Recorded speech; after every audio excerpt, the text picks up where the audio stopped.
आज से तुम लोग का इनऑर्गेनिक केमिस्ट्री स्टार्ट करेंगे, जिसमें मेटलर्जी है और ज़्यादातर थ्योरेटिकल पोर्शन है, इसलिए पहले से इसको लिख कर रखे हैं ताकि तुम लोग का समय बचे। देखो, हम लोग पढ़ने वाले हैं general principle and process of isolation of element, यानी कि इस चैप्टर में हम लोग पूरा का पूरा वो सारे टॉपिक पढ़ेंगे जिसमें से हम लोग को ये डिसाइड हो सके कि किस तरह से कौन सा एलिमेंट किस तरह से एक्सट्रैक्ट होता है, इसका प्रोसेस क्या होता है।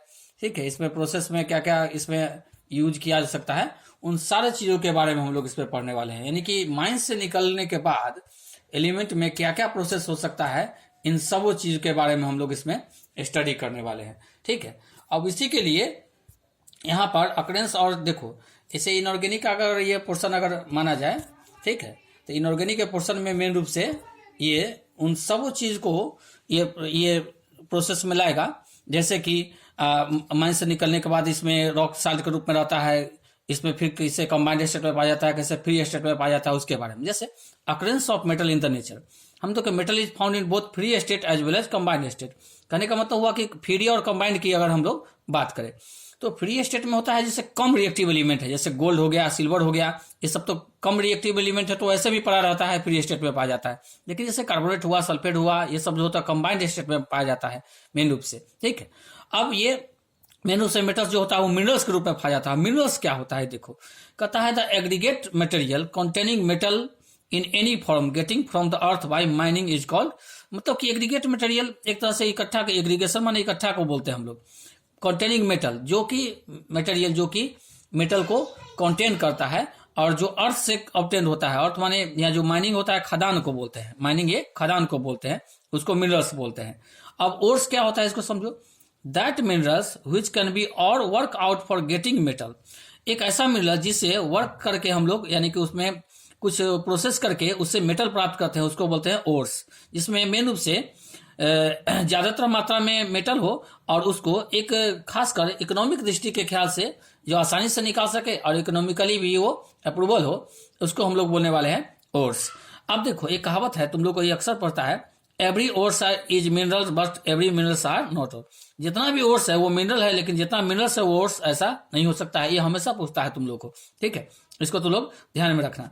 ये हमेशा जब भी ये पूछता है रिवर्स करके, जैसे एवरी ओर्स इज मिनरल, तो हो सकता है कि उल्टा करके पूछे, every minerals are not mineral ores, इस तरह से कर तुमको पूछे, तो इसको तुम लोग को ध्यान में रखना है। अब हम लोग मेन प्रोसेस पर आते हैं, वो है मेटालर्जी। मेटालर्जी बोलते हैं वो जो होल प्रोसेस जिसके द्वारा माइन से निकाल के हम लोग निकालते हैं और कैसे उसका प्यूरिफिकेशन से लेकर मेटल उसे ऑब्टेन करेंगे, पूरे प्रोसेस को बोलते हैं हम लोग metallurgy. The whole process of obtaining a pure metal from one of its own ore is known as metallurgy। पूरा प्रोसेस जिसमें ओर से जो उसके कोई ना कोई मेटल का उससे ऑब्टेन होगा उसको बोले हैं मेटालर्जी। अब इसमें हम लोग चार तरह से इसको देखेंगे। पहले क्रशिंग करेंगे और ग्रेडिंग ओर्स होगा, उसके बाद कंसंट्रेशन ऑफ ओर्स होगा, उसके बाद एक्सट्रैक्शन ऑफ द मेटल होगा और उसका रिफाइनिंग और प्यूरिफिकेशन। क्रशिंग अब बारी बारी से हम लोग इसको देखने वाले हैं, चारों प्रोसेस को हम लोग देखेंगे तो मेटालर्जिकल ऑपरेशन हो जाएगा। और ये बात है हम लोग हर एलिमेंट में इसका हम लोग इस्तेमाल करने वाले हैं, ऐसा नहीं कि इसी एलिमेंट में इस्तेमाल करेंगे, लगभग हर एलिमेंट में हम लोग यही प्रोसेस इस्तेमाल करने वाले हैं। जैसे क्रशिंग और ग्रेडिंग की बात करो, देखो ओर्स जो ऑब्टेन होता है वो माइन से जो ऑब्टेन होता है वो तो चट्टान के रूप में रहता है, बड़ा बड़ा पत्थर के रूप में रहता है, और ऐसे ही रॉक्स हुआ, मिनरल्स हुआ, उसी के रूप में पाया जाता है। अब उसको निकालेंगे तो सबसे पहले उसके साथ ढेर सारा इम्प्योरिटीज भी रहता है, ठीक है, तो उसको हम लोग क्या करते हैं कि ग्रेडिंग मशीन होता है या फिर जो तोड़ने वाला माइंस होता है, जैसे मान लो कि कोयला है या अगर अलग सी खदान रहता है, माइका का हो गया या फिर जो आयरन का हो गया, उसमें हम लोग डायनामाइट का इस्तेमाल करके उसको पहले तोड़ते हैं, छोटा छोटा टुकड़ा में उसको तोड़ेंगे, ठीक है, उसके बाद उसका प्रोसेस में हम लोग लाते हैं। कहता है कि the ores which is obtain from mines is found in the form of rock and in the large size, मतलब बहुत बड़ा बड़ा साइज में होता है। First of all these ores are broken into a small piece, सबसे पहले इसको छोटा छोटा टुकड़ा में तोड़ा जाता है, and converted into finally powder, यानी कि इसको हम लोग किस फॉर्म में लाएंगे, इसको हम लोग पाउडर के फॉर्म में लाएंगे। उसमें लाने के लिए फॉर्म बाय सुटेबल मशीनरी, मतलब अलग अलग मशीन का इस्तेमाल करें, जैसे बोले ग्रेडिंग मशीन तुमको बोले हैं, ठीक है, जैसे गोल्ड होता है, गोल्ड को तो पल्वराइजेशन मेथड बोलते हैं, उसको तो छोटा छोटा पाउडर फॉर्म में तोड़ा जाता है, तब उस प्रोसेस को हम लोग लाते हैं, ठीक है। ये प्रोसेस तुम लोग को जैसे इंट्रोडक्शन की बात करते हैं, ये स्टार्टिंग में तुम लोग का है, ठीक है, इसमें सब चीज याद कर लेना है, मिनरल्स क्या होता है, ओर्स क्या होता है, ये ऑपरेशन क्या होता है, क्योंकि शुरुआती है तो जैसे जैसे इसको पढ़ते जाएंगे वैसे वैसे हम लोग को ये आसान होते जाएगा। ठीक है, अब दूसरा इसका देख लो, सेकेंड मेथड की बात हम लोग अगर कर ले तो सेकेंड मेथड में आता है कंसंट्रेशन ऑफ ओट्स। ठीक है, ये पहला मेथड में क्रशिंग छोटा छोटा टुकड़ा में तोड़ लेंगे, उसके बाद कंसंट्रेशन की हम लोग बात करने वाले हैं। देखो कंसंट्रेशन में क्या करते हैं कि जब ये छोटा छोटा टुकड़ा में हम लोग तोड़ते हैं तो उसके साथ बहुत सारा मिट्टी रहेगा, बालू रहेगा, पत्थर रहेगा, बहुत सारा या अलग सिलिकेट्स होता है, ये सब ऑलरेडी उसमें पहले से रहता है। उसको अनडिजायर्ड इंप्योरिटीज बोलते हैं। अनडिजायर्ड का मतलब जिसको हम लोग चाहते नहीं है लेकिन फिर भी वो रहता है, उसके साथ ऑलरेडी रहेगा, जिसको हम लोग गैंग या मैट्रिक्स बोलते हैं। ठीक है, इन दोनों को हम लोग अलग करने के लिए अलग अलग मेथड का अपनाते हैं। ठीक है, तो अब इसको पढ़ देते हैं। Ores obtained from mines contain soil, sand, stones and other silicates। जो ओर्स जो होता है, जो माइन से हम लोग ताजा ताजा निकालते हैं उसमें से या फिर फ्रेश करते हैं उसको, उसमें मिट्टी रहता है, बालू रहता है, पत्थर रहता है और सिलिकेट्स रहता है।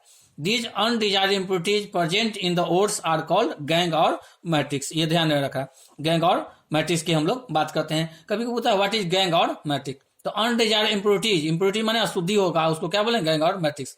The removal of these impurities from the ores is known as concentration.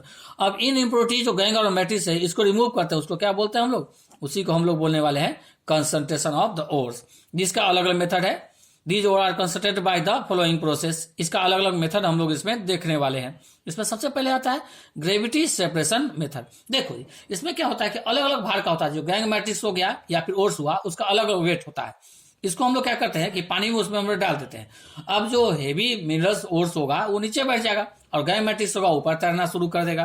ठीक है, जैसे मान लो कि यहाँ पर बकेट हम लोग सिंपल एक डाल दिए, ठीक है, ये तुम्हारा कंटेनर है, इसमें पानी डाल दिया, इसमें ओट्स डाल दिए, तो जो हल्का होगा ऊपर तैरना शुरू करेगा, इसको हम लोग बाहर इसमें से निकाल लेंगे, और जो भारी होगा मिनरल्स वो नीचे जाकर बैठ जाएगा, बाद में उसको फिल्टर करके निकाल लेंगे इसमें से। वही ग्रेविटी की बात करता है। तो ग्रेविटी के अनुसार से होता है कि जो भारी होगा नीचे बैठेगा, हल्का होगा वो पानी पर तैरेगा। इस मेथड से हम लोग दूर कर सकते हैं। अब इसको हम पढ़ देते हैं हम। This method is based on the difference in the specific gravity of the gang particles and the other particles. कहता है कि अलग अलग ग्रेविटी मतलब कि अलग अलग वेट की बात करता है, उसके अनुसार से काम करता है। The powder ore is agitated with water और washed with the running stream of water. देखो या तो इसमें धोते हैं या फिर इसको हम क्या करते हैं, इसको पानी का फ्लो इसमें से पास कराएंगे। पानी का फ्लो पास कराएंगे तो अपने जो हल्का होगा उसके साथ बह जाएगा और ये गैंग मैट्रिक्स में नीचे बढ़ जाएगा। The heavy particles settle down while the lighter particles are sand clay it is are washed away. जो भारी होगा वो नीचे बैठ जाएगा और जो हल्का होगा वो बह जाएगा। वास्ट अवे माने बह जाना। Generally oxide and carbonate are concentrated by this. याद करो ज्यादातर ऑक्साइड और उसका कार्बोनेट जो होता है यही इस्तेमाल होता है ये मेन इस यूज को करने के लिए, ग्रेविटी सेपरेशन मेथड के लिए। देखो अलग अलग जो ओर्स और मिनरल्स है उसको सेपरेट करने का भी कुछ अलग अलग तरीका इसमें अपनाया गया है, जिसके अनुसार से हम लोग इसमें देखने वाले हैं। ठीक है, अब अगला देखो, अगला मेथड है इसका, उसको हम लोग बोलते हैं मैग्नेटिक सेपरेशन मेथड। अब इसके लिए देखो मैग्नेटिक सेपरेशन मेथड उसके लिए इस्तेमाल करते हैं जिसमें एक न एक जो पार्टिकल्स होगा वो मैग्नेटिक होगा, चाहे वो गैंग होगा या फिर उसका ओल्स होगा, वो मैग्नेटिक प्रॉपर्टी का रखेगा। जो मैग्नेटिक प्रॉपर्टी बोलते हैं, जो तुम लोग को पढ़ा चुके हैं पहले भी, जो मैग्नेटिक के प्रति अट्रैक्ट हो वो मैग्नेटिक पार्टिकल्स उसको बोलते हैं। उसमें क्या करते हैं, ये एक रोटेटिंग व्हील का इस्तेमाल करते हैं जिसमें बेल्ट लगा रहता है। यहाँ देखो ये बेल्ट तुम्हारा लगा हुआ है, इसमें इलेक्ट्रोमैग्नेटिक यहाँ पर लगा रहता है। यहाँ पर एक बीच में सेपरेशन इसमें डाल देते हैं जिसमें, और यहाँ पर बेल्ट के सहारे से ओर्स को ऊपर से डाला जाता है और रोटेट करेगा। जो मैग्नेटिक प्रॉपर्टी का होगा, मैग्नेटिक ओर्स होगा, वो इधर जमा हो जाएगा और गैंग मैट्रिक्स वो बाहर की तरफ फेंका जाएगा। ये रोटेटिंग होता है। ये मेथड हम लोग 9th-10th से ही पढ़ते आ रहे हैं, इसमें कोई नया चीज इसमें नहीं है। अब देखो इसको पढ़ देंगे। यहाँ पर कहेंगे this method is use when one component either of these are impurities. One component मतलब कि या तो गैंग मैट्रिक्स या फिर ओर्स, वो मैग्नेटिक प्रॉपर्टी का होना चाहिए। In this process a magnetic separator consisting of A belt moving on 2 rollers is use. 2 rollers का इस्तेमाल करते हैं जिसमें मैग्नेटिक सेपरेटर का काम करता है। उसमें से बीच में सेपरेटर यहाँ पर डाले हुए, one of which are strong magnet, जिसमें से एक स्ट्रॉन्ग मैग्नेट वाला है। ठीक है, the powder ore is dropped on the belt from one end. ये पाउडर ओर जो है वो एक एंड से इसको हम लोग डालते हैं।